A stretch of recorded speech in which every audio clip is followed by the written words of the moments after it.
খেতে চেয়েছি মিষ্টি, বাট শেষ পর্যন্ত খেতে হলো ঝাল।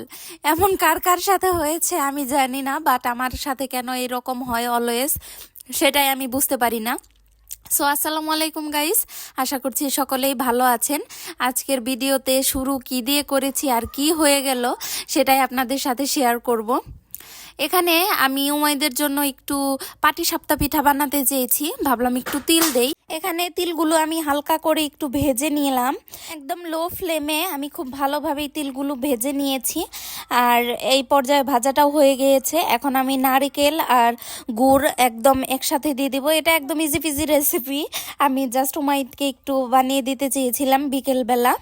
এখন একটু দুধ দিয়ে দিব, আগে থাকতে জাল করা দুধ আমি দিয়ে ভালোভাবে এগুলো নেড়ে চেড়ে নিব।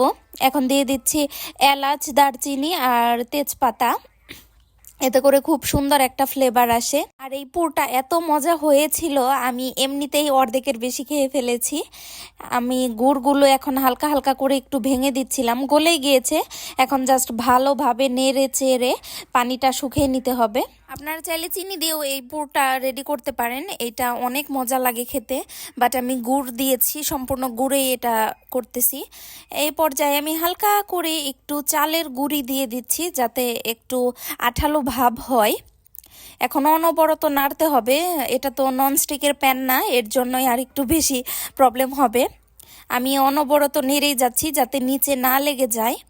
নাড়তে নাড়তে বেশ অনেকটা ঘন হয়ে আসছে। তিলের এত সুন্দর একটা অ্যারোমা আসতেছিল, আর সাথে গুড়েরও অনেক ভালো লাগতেছিল।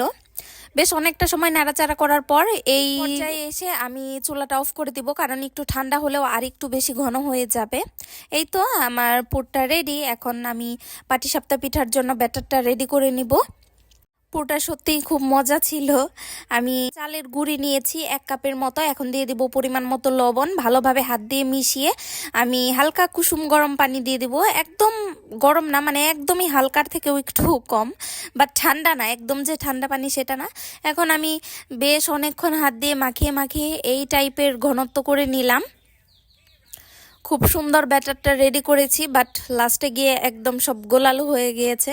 এখন একটা প্যান নিয়ে আমি একটু হালকা তেল ব্রাশ করে দিয়েছি, আর সেই ব্যাটারটা দিয়ে দিব চালের গুঁড়ির। ফার্স্টে একটু ছোটোই বানানো ট্রাই করতেছিলাম, ভাবলাম যে দেখি হয় কি না, বাট কোনো কিছুই হচ্ছিল না। এ পর্যায়ে তো কিছুই হয়নি। আমি জাস্ট যখন একটু উল্টে দেওয়ার ট্রাই করতেছিলাম, ভেঙে ভেঙে যাচ্ছিল। পরে আমি ক্যামেরাটা অফ করে দিয়েছি, কারণ হচ্ছিল না।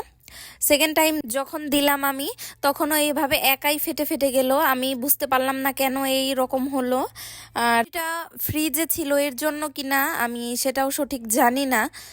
অনেকক্ষণ আগেই বের করে রেখেছি, বাট হলো না। ভাবলাম সেখানেই আর একটু চালের গুঁড়ি দিয়ে, বেশি করে পেঁয়াজ, কাঁচামরিচ, রসুন আর হালকা হালকা মশলা দিয়ে, আর একটু আদা রসুনের পেস্ট দিয়ে একটু ঝাল ঝাল চাপড়ি পিঠা বানিয়ে ফেলি। এটা খেতে অনেক ভালো লাগে। এই তো আমি বেশ অনেকটা পরিমাণে তেল দিয়ে পিঠাটা ভেজে নিচ্ছি, বেশ উল্টে পাল্টে ভালোভাবে ভেজে নিব। এই তো আমার পিঠাটা প্রায় ডান। আর পিঠাটা অনেক মজা হয়েছিল, যদিও মিষ্টি খেতে চেয়েছি, বাট লাস্টে ঝাল খেলাম, তবু খারাপ হয়নি, ভালোই হয়েছে। ভাবতেছি সেই পুরটা দিয়ে অন্য কোনো পিঠা বানিয়ে ফেলবো। সো এই ছিল আজকের ভিডিও, আশা করছি আপনাদের ভালো লাগবে। ভালো লাগলে প্লিজ আমাকে সাপোর্ট করে যাবেন, আর কি ধরনের ভিডিও চান সেটাও কমেন্টস বক্সে জানাবেন। ধন্যবাদ সবাইকে।